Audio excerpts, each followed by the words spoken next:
రంజాన్‌లో last 10 days ఎందుకంత special మీకు తెలుసా? హాయ్ గైస్ అందరికి. ఇది రంజాన్ 30 డేస్ ఛాలెంజ్‌లో డే 23. మార్నింగ్ రోజులానే కొంచెం లేట్‌గా లేచి ఫాస్ట్‌గా బ్రష్ చేసి కర్డ్ రైస్‌తో సెహరీ కంప్లీట్ చేశా. సెహరీ అయ్యాక పడుకుందామన్న టైంలో నాకు జల్ల కొట్టి లేపారు ఫరజ్ నమాజ్ చదవమని చెప్పి. అలా ఫజర్ నమాజ్ కంప్లీట్ చేసి ఒక 1 ½ అవర్ రెస్ట్ తీసుకొని తర్వాత లేచి షాప్ ఓపెన్ చేశా. టైం అవుతుందని షాప్ మా ఫ్రెండ్‌కి హ్యాండ్ ఓవర్ చేసి నా లాస్ట్ ఎగ్జామ్ రాయడానికి వెళ్ళా. ఫైనల్లీ ఎగ్జామ్ కూడా కంప్లీట్ చేసి బయటికి వచ్చేసా.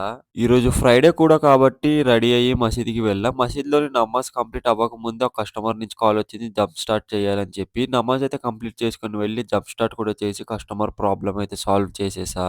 తర్వాత షాప్‌కి వచ్చి కొంచెం టైమ్ పాస్ చేశా. అలా చూస్తుండగానే అసర్ నమాజ్‌కి టైం అయింది. సో, అసర్ నమాజ్ కూడా కంప్లీట్ చేసుకున్నా. ఎలానో ఇంటికి వచ్చానని చెప్పి రెడీ అయ్యి షాప్‌కి వెళ్ళిపోయా. మా ఫ్రెండ్ వచ్చాక షాప్ హ్యాండ్ ఓవర్ చేసి నేనైతే మసీద్‌కి వెళ్ళా ఇఫ్తార్ కోసం. ఎందుకు రంజాన్‌లో లాస్ట్ 10 డేస్ చాలా స్పెషల్ అంటే ఇవన్నీ లైలతుల్ కదర్ నైట్స్. అల్లా అనుకుంటే ఒక్క నైట్ చాలు మన లైఫ్ అంతా చేంజ్ అయిపోద్ది.